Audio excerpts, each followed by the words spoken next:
Hi friends, నేనైతే మామిడికాయ తురుముతో పచ్చడి చేయబోతున్నాను. పుల్లటి మామిడికాయ అయితే చాలా టేస్టీగా ఉంటుంది తీయటి మామిడికాయ కంటే.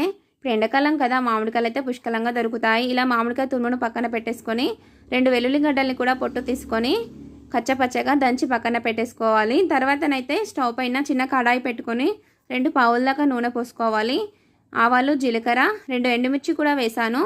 వెల్లుల్లి కూడా వేసుకొని గోలిన తర్వాత స్టవ్ ఆఫ్ చేసుకోవాలి. నూనె చల్లారేలోపు అయితే మామిడికాయ తురుము మీద 2 స్పూన్ల ఉప్పు, కొద్దిగా మెంతిపొడి వేసుకొని బాగా కలుపుకోవాలి. ఇప్పుడైతే నూనె చల్లారింది. ఉప్పు కలపని కారంనైతే 2 స్పూన్ల దాకా వేసుకున్నాను.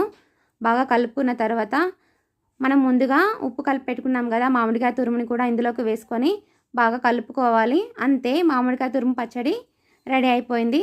చాలా టేస్టీగా కూడా ఉంది. సబ్స్క్రైబ్ చేయడం మాత్రం మర్చిపోకండి. లైక్ చేయండి, షేర్ చేయండి. వేడి వేడి అన్నంలోకి అయితే మామిడికాయ తురుము పచ్చడి చాలా టేస్టీగా ఉంటుంది.